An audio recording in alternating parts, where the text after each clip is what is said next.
Class third प्यारे बच्चों, अल्हम्दुलिल्लाह हमने यूट्यूब का एग्ज़ाम कंप्लीट किया, मुकम्मल किया। आप में से हर एक को खुद मालूम हुआ होगा कि हमने कहाँ तक मेहनत की थी और हमने उस असातिज़ा के दिए गए लेक्चर्स को किस तरह सुना होगा और अपनी मेहनत किस तरह की होगी, यह आप सब बखूबी जानते हैं। आज हम T2 का पहला लेसन शुरू करते हैं। पहला लेसन हमें आज पढ़ना है, जो यहाँ पे लेसन नंबर 13 है। 13 लेसन नंबर यहाँ पे नमाज। प्यारे बच्चों, नमाज इस्लाम के अरकान में से एक रुकन है। हम सब जानते हैं कि इस्लाम की बुनियाद 5 चीज़ों पर है, यानी पिलर्स ऑफ इस्लाम जो हैं वो 5 हैं। कलिमा शहादत या इसको तौहीद भी कहते हैं, ये पहला है। और दूसरा रुकन जो है वो नमाज है, और रोज़ा है, ज़कात है, हज है। तो यहाँ पे हम जो अपनी इस उर्दू किताब में तमीर उर्दू में आज T2 के लिए पहला लेसन नंबर 13 शुरू कर रहे हैं, वो नमाज है। यहाँ पे मुसन्निफ ने पढ़ने के लिए यहाँ से शुरू किया अतहियात। इसमें लाम सिर्फ लिखने में आता है, पढ़ने में नहीं आता है। प्यारे बच्चों, अगर आपको याद होगा, आपने यहाँ तक किसी क्लास में पढ़ा होगा कि अलिफ से या तक जो हुरूफ़ तहजी होते हैं वो 2 किस्म के होते हैं, हुरूफ़ शमसी और हुरूफ़ कमरी। इनकी खुसूसियत क्या है, ये किस तरह इस्तेमाल होते हैं, आप इस तरह याद रखेंगे कि हम कभी कभार पढ़ते हैं। यहाँ पे जो लफ्ज़ लिखा हुआ है फ़िलहाल मैं इसी को बताऊंगा, अतहियात। अतः यानी यहाँ सीधे ता पढ़ा गया, लाम नहीं पढ़ा गया। तो यहाँ पे ये जो ता है ये हुरूफ़ शमसी है। कभी हम लिखते हैं अब्दुल कादिर, और इसमें भी लाम है, मगर इसका लाम पढ़ा गया, जबकि अतहियात का लाम नहीं पढ़ा गया। तो ये वाला ता जो है अतहियात का, ये हुरूफ शमसी में से है। और जो ये अब्दुल कादिर का लाम जो है, ये इकाब जो है, ये हुरूफ कमरी में से है। इसी वजह से यहाँ पे लाम पढ़ा गया। तो यही इन्होंने यहाँ पे थोड़ा हवाला दिया है। तो अब नमाज के बारे में इसने कुछ अल्फाज यहाँ पे बतौर ख़ास लेसन से पहले दिए हैं, जो इस तरह हैं। सहव, सहव से मुराद गलती, खता, खता या गलती।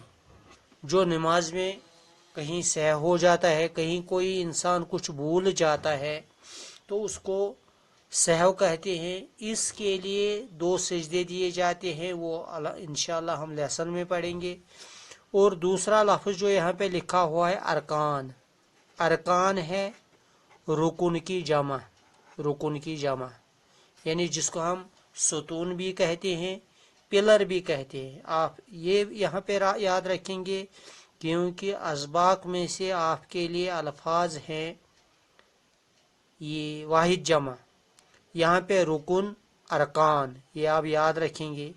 और है रकात, इन्हें रकात नाम है खड़े होने का, कि जब इंसान नमाज के लिए खड़ा हो जाता है तो तकबीर तहरीमा यानी कानून तक हाथ लेके हाथ बांधता है, الحمد شریف پڑھتا ہے، اس کے بعد کوئی سورت پڑھتا ہے، اس کے بعد رکوع کرتا ہے، رکوع سے کھڑا ہو جاتا ہے، پھر 2 سجدے کرتا ہے، تو پھر جب دوبارہ کھڑا ہو جاتا ہے تو یہاں تک ایک رکعت مکمل ہوتی ہے، اسی کو رکعت کہتے ہیں۔ اور رکعت کی جمع ہے رکعتیں، رکعتیں یہ یاد رکھنا، رکعتیں۔ اور ہے لفظ قیام، قیام سے مراد کھڑا رہنا، کھڑا رہنا جس میں الحمد شریف اور سورت ہم پڑھتے ہیں۔ ثنا، ثنا سے مراد یہاں پہ سبحانک اللہم و بحمدک جو ہم پڑھتے ہیں اس کو ہم کشمیری میں نماز ہنز کونز کہتے ہیں۔ اور ہے رکوع یعنی جھکنا، ہاتھوں کو گھٹنوں تک لے جانا، جھکنا، رکوع۔ قوما یعنی رکوع سے سیدھے کھڑا ہو جانا۔ اور ہے نیت، نیت سے مراد دل کا ارادہ، اور نیت کی جمع ہے نیتیں۔ قعدہ یعنی اتحیات پڑھنے کے لیے بیٹھنا۔ تکبیر تحریمہ یعنی جب ہم کانوں تک ہاتھ لے جاتے ہیں تو ہم اللہ اکبر کہتے ہیں، اس کو تکبیر تحریمہ کہتے ہیں، یعنی ہاتھ کانوں تک یا کندھوں تک اٹھانا۔ سورہ فاتح، الحمد شریف۔ فارغ یعنی نماز سے فراغت حاصل کرنا، نماز کو مکمل کرنا۔ سجدہ یعنی اپنی پیشانی زمین پہ رکھنا۔ تو یہ الفاظ تھے لیسن میں پہلے دیے ہوئے، آپ ان کو صحیح سے یاد کریں گے، اپنے پیرنٹس کے ساتھ یہ شیئر کریں گے تاکہ وہ آپ کو اس میں سمجھانے کی کوشش کریں کہ نماز کیسے پڑھی جاتی ہے۔ یہاں پہ جو نماز کے بارے میں دیا گیا ہے، میں اس کا یہاں پہ پہلا پیرا پڑھتا ہوں تاکہ آپ یہ سمجھیں کہ یہاں پہ نماز جو سبق دیا گیا اس کے پڑھنے، اس کے یہاں کتاب میں لانے کا کیا مقصد ہے۔ یہ آپ غور سے کتاب کی طرف دیکھیں گے، کتاب کو خود پڑھنے کی، اس لیسن کو پڑھنے کی کوشش کریں گے۔ آج جب حامد اپنے ابو اسلم صاحب کے ساتھ مسجد سے گھر آئے تو اماں جان ابھی نماز سے فارغ نہیں ہوئی تھیں، یعنی یہاں پہ حامد ایک کردار ہے۔ اپنے ابو، اپنے باپ جس کا نام اسلم تھا، اس کے ساتھ مسجد سے واپس آ رہے ہیں نماز پڑھ کے، اور ابھی اماں جان یعنی حامد کی ماں نماز سے فارغ نہیں ہوئی، انہوں نے اپنی نماز کو ابھی مکمل نہیں کیا تھا۔ جب وہ اتحیات میں تھی، یعنی وہ تشہد اس کو کہتے ہیں، تشہد اتحیات پڑھتی تھی، تو انہوں نے دائیں طرف سلام پھیر کر دوبارہ 2 سجدے کیے، یعنی اس کو کہیں پہ نماز میں کچھ غلطی ہوئی تھی، کچھ سہو ہوا تھا، جس کی وجہ سے انہوں نے اتحیات اشہد اللہ الہ الا اللہ تک پڑھ کے دانے طرف سلام پھیر کر دوبارہ 2 سجدے کیے، اس کو سجدے سہو کہتے ہیں۔ اور 2 سجدے کر کے پھر اتحیات میں بیٹھ کر دونوں طرف سلام پھیرا، یعنی اتحیات کی شکل میں بیٹھ کر پھر انہوں نے دونوں طرف سلام پھیر کر نماز کو مکمل کیا، اور نماز کے بعد دعا مانگ کر فارغ ہوئی۔ یہ دیکھ کر حامد حیران رہا، یعنی حامد کو ماں کی یہ صورت دیکھ کر حیرانگی ہوئی کہ ماں نے ایک طرف سلام پھیر کر 2 سجدے کیوں کیے، اس کی کیا وجہ ہے، حیران تعجب ہوا۔ تو اس نے کہا، یعنی حامد نے اپنی اماں یا مما سے کہا، مما یہ آپ نے ایک ہی طرف سلام پھیر کر دوبارہ کیوں سجدے کیے؟ یعنی بیٹے نے اپنی ماں سے، اپنی والدہ سے یہ پوچھا، अम्मा, मैंने आज आपको जो नमाज पढ़ते हुए देखा, आपने एक ही तरफ सलाम फेरी दाहिनी तरफ, फिर आपने 2 सजदे क्यों किए? तो अम्मा जान ने वापस जवाब दिया, बेटा ये मैंने सजदे सहव किया, यानी उसको नमाज में कोई गलती हुई थी, कोई चीज़ भूल गई थी, या कोई चीज़ उसने ज़्यादा किया होगा, तो उस वजह से उसने 2 सजदे किए, और ये 2 सजदे करके नमाज सही हो जाती है। और हामिद ने अबू, ये सजदे साहब क्या होता है, यानी अपने बाप से, अबू असलम से पूछा सजदे साहब क्या होता है। तो असलम साहब ने जवाब दिया, बेटा ये नमाज के अरकान में भूल चूक का रुकन है, यानी जो नमाज के अरकान हैं जो अभी मैंने बता दिया, रुकन अरकान, रुकन की जमा अरकान है, यानी अगर इन अरकान में लाजमी बातों में, ज़रूरी बातों में कोई भूल हो जाए, गलती हो जाए, भूल चूक कोई गलती हो जाए, यानी उसका रुकन ये सजदे सहव है।